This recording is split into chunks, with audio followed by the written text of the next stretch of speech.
Welcome students to this video. Today we're going to discuss on one of the Victorian poet again, that is Thomas Hardy, which is the first syllabus of your first term. And we have done the other poets like Matthew Arnold, Alfred Lord Tennyson.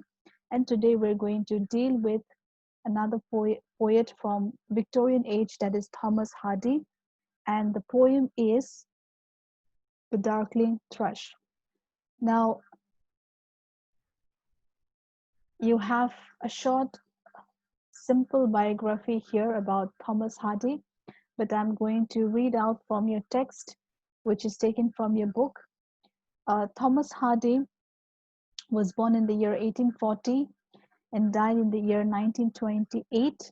He's one of the most prolific English novelists and belong, as I've said earlier, to the late 19th century, that is Victorian era.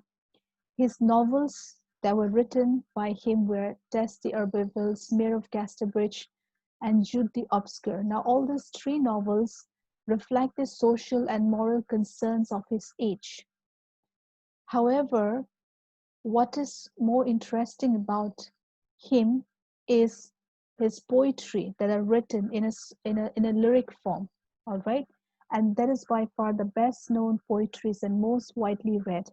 And today's poem that we would be doing is also a lyric poem. Now, his poetry explores a fatalistic outlook, means inevitable events, against the dark, rugged landscape of his native Dorset. He rejected the Victorian belief of a benevolent God, and much of his poetry reads as a sardonic, that means it scornfully mocks and laments on the bleakness of the human conditions. His style is highly original, combining a variety of meters and stanza forms. He often combines this with rough-hewn rhythms and colloquial diction. He influenced a host of later poets such as Robert Frost, one of the Romantic poets, W.H. Auden, Dylan Thomas, and Philip Larkin. Now, this poem, what we are going to do, is a nature poem, all right? And it has the theme of hope, okay? Now, I have given here men versus nature, perseverance. So you can say the poem here talks about men, which is against nature, which talks about despair, and perseverance, which talks about hope. So the poem Thrush is a nature poem with the theme of hope. The poem begins with a bleak picture of despair and dejection, as the poet describes in lyrical descriptive detail the dying of the old world at the turn of the century. He finds little cause for hope or joy around him. Suddenly he hears the song of a songbird which spreads warmth and hope into the earlier desolate and dead landscape. The poet finds his spirit rising, and with it the realization that there is still hope and joy in the world. So somewhere or the other, you would be able to relate it with Matthew Arnold's poem Dover Beach, wherein which he also talks about nature, the sound, the sound of sadness, and then at the end of the poem, he talks about there is hope for life. So in a similar way here as well, you would find there is hope for life when actually you look beyond, all right? When you listen to the sound of the darkling thrush that has been mentioned here, all right? So in this way, you would be able to relate some of the Victorian poets out here. In fact, Alfred Lord Tennyson as well. So let's see into the form and structure of the poem. Now, this poem has been divided into 4 stanzas, and each stanza consists of 8 lines, and it has a definite rhyme scheme of A, B, A, B, C, D, C, D. And as I've mentioned earlier, this poem is written in the form of a lyric, all right? So this was about the form and structure of the poem. Now we move ahead with the poem itself and its explanation. Now, the Darkling Thrush, the title itself, let us first discuss what is a darkling thrush. Now, the thrush here means a songbird, a bird that sings.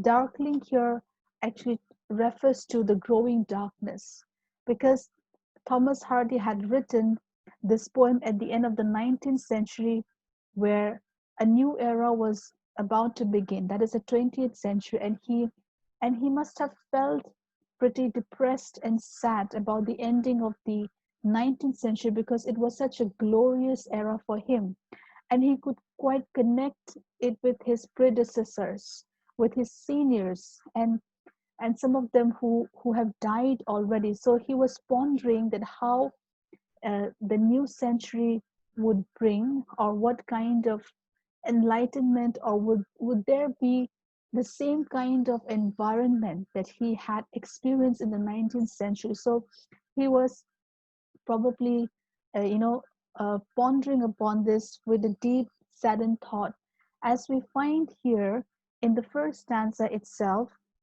which seems to be very bleak as he talks about the nature. All right. Now, as I discuss, I would be talking about the poetic techniques as well. Now, in this particular stanza, here, frost, please take a note of it. Take a pause if you need as well. Here, frost has been personified, okay, as a pale, dull ghost. Okay, frost has been personified as a pale, dull ghost. And here, spectre gray. Now, this is called a poetic diction. That means a poet has the liberty to coin words, okay, to frame words. So it's called poetic diction. All right. Then here, winter's dregs is a metaphor out here. All right. And it signifies the last remaining days of the winter season. And here, the weakening eye of day is also here, is being personified here, and this actually refers to the sun. The sun is personified as a weakening eye of day. All right, the ending of the day. All right, next line. The tangle-bind stems score the sky up to lines like strings of broken lyres is a simile, and here we have the image. All right, and it is compared to the broken strings of the instrument lyre. The last line, had sought their household fire, is an alliteration. Okay, so on the right hand side of your screen, you have the meaning out here, so you would be able to understand it in a very simple way without any problem. So the very opening line, create an atmosphere of isolation and remoteness. Okay, he seems to be in a meditative mood as he leans upon the coppice gate, meaning actually a gate that opens into the woods. The gate here can also indicate a doorway into the new century, that is the 28th century. It actually marks the transition from the dying century to a new beginning.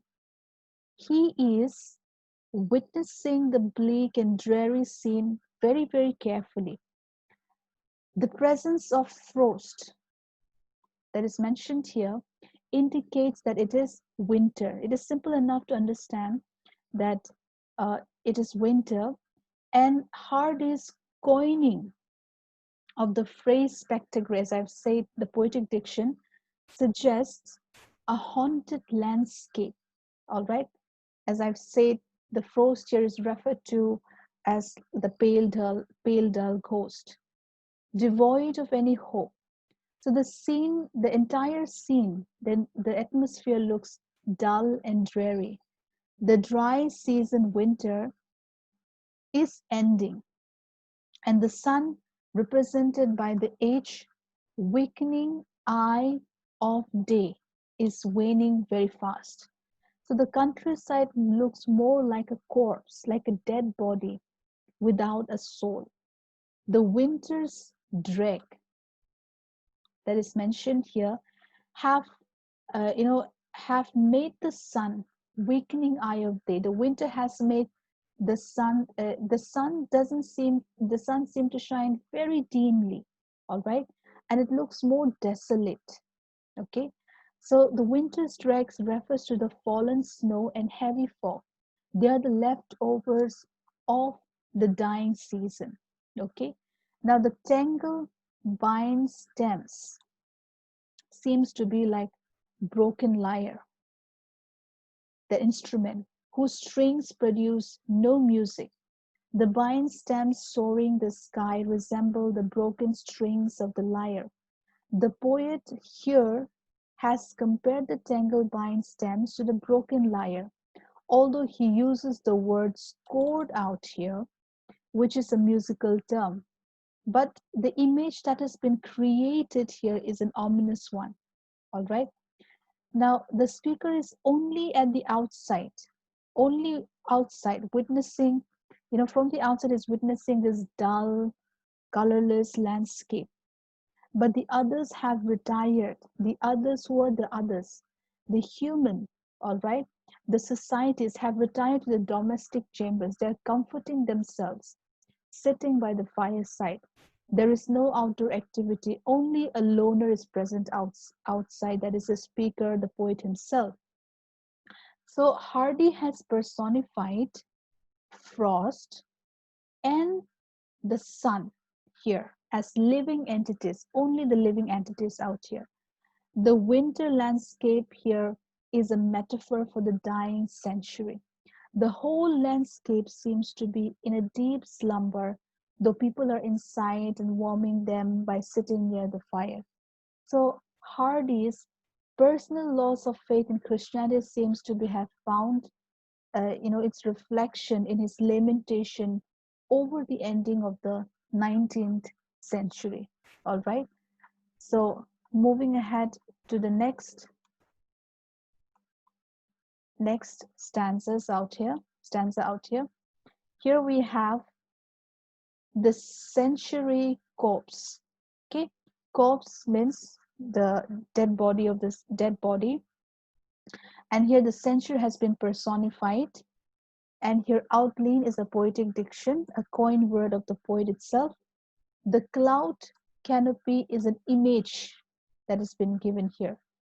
And yes, the century's corpse outline again is an alliteration here. All right. Okay. So again, here the poet uses the metaphor. The speaker compares here the barren landscape to a corpse. The land sharp features seem to be the century's corpse outline stretched out. Here, the 19th century, which is coming to an end, he talks about he refers to the century's corpse, the 19th century as a century's corpse, the end. Okay. He catches the sight of the land's sharp features as he looks at it, the hills and mountains, the whole surrounding. The bleak surrounding looks actually like the dead body of an old century, that is the 19th century. So the comparison is appropriate because of two reasons. The first thing is the surrounding is covered with snow and fog. Frost has covered all the areas. The second reason is that the poem is composed at the end of the century. Hence, the century is on the verge of dying, the 19th century, remember. So all are going to witness a new beginning with the dying of the old one. So the landscape is found lying under a massive layer of clouds here. Massive layer of clouds. So this way too, the dying century resembles a dead body meant for burial.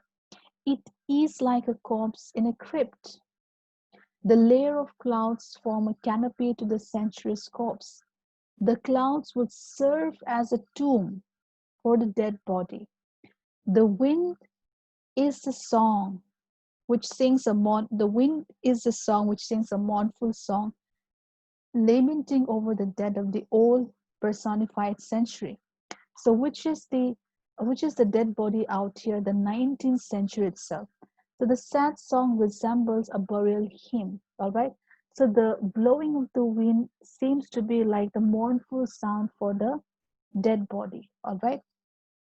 The speaker here is very much dejected and disillusioned, and he sadly remarks that, like his depressed spirit, the cycle of birth and rebirth, all right, too seem to have shrunken and dried up. So here in this line, he refers this particular line.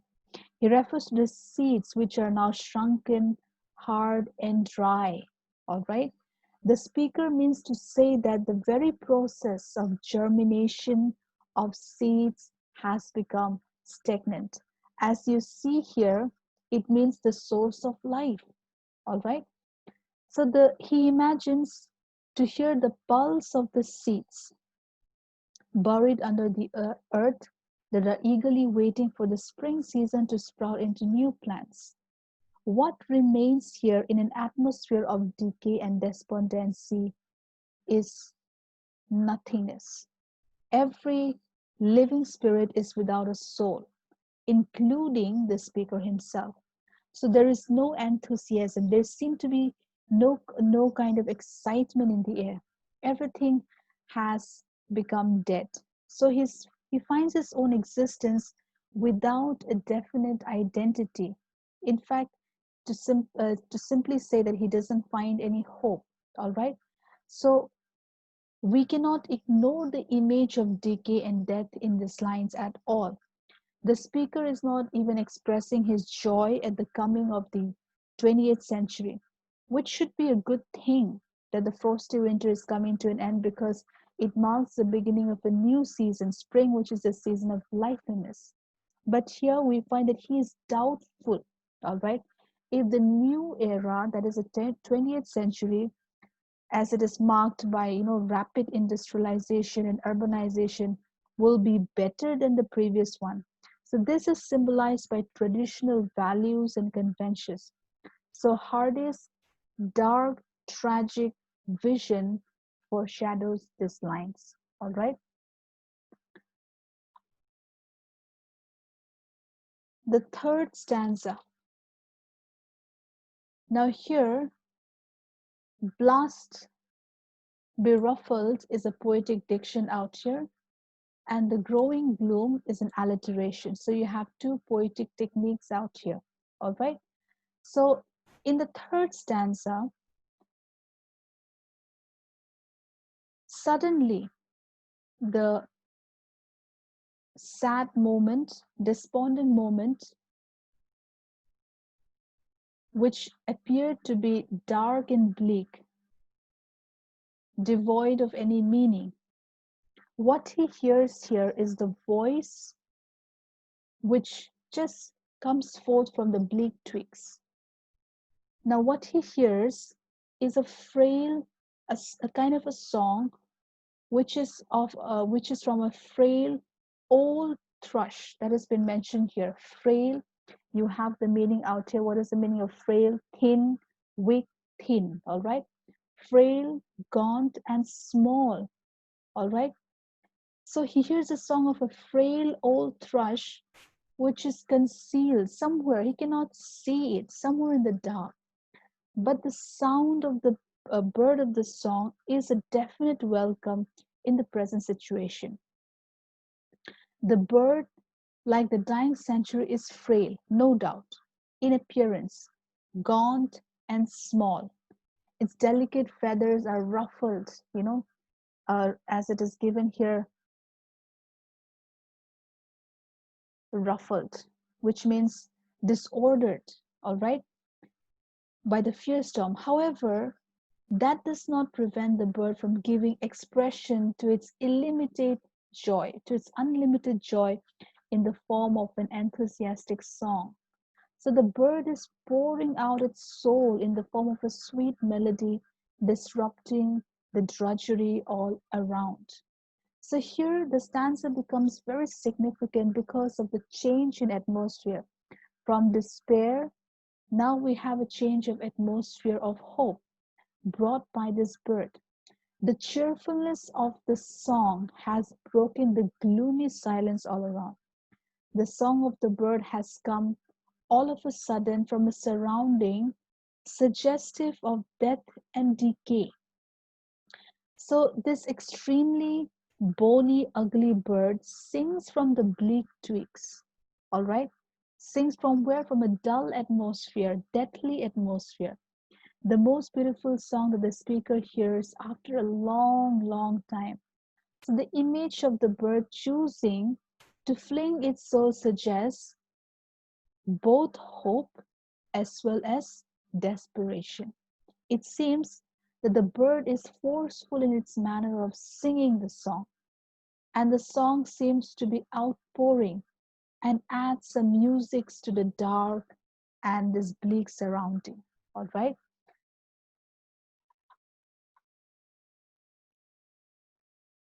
The fourth stanza. Let's say the fourth stanza. Now, you do not have much of the poetic techniques out here. So, in this fourth stanza, the speaker fails to comprehend the reason why the bird is singing so cheerfully. He said that there is little cause for the bird. There's very little reason for the bird to sing in such a manner, in a wholehearted manner, he says. He wonders for a while what terrestrial things, now what is a terrestrial thing that is mentioned here? Earthly things on earth inspire the bird to sing with such an energy. He feels that there are no positive signs at all, afar, means from far or near around, that can make the bird sing. He cannot find any valid justification in the melody. However, he feels that there is some blessed hope in the song. There is some blessed hope in the bird's heart, which is unknown to the speaker. And he feels that there must be some hidden reason behind it. So the speaker acknowledges that he himself is not aware of the cause that has inspired the bird to sing. And he suggests that there may indeed be a cause behind its behavior which he does not know about. All right. So the bird song acts as a solace, as a comfort. The speaker wonders if the bird is the messenger of good hope, though he is unaware of it. Its songs makes him realize the existence of good hope, of joy in this world, though he has not experienced it yet. Okay, he's yet to experience that. So he can question the fact, but cannot deny the fact that this song has some blessed hope. The melody of the song itself, the bird song raises a faint hope.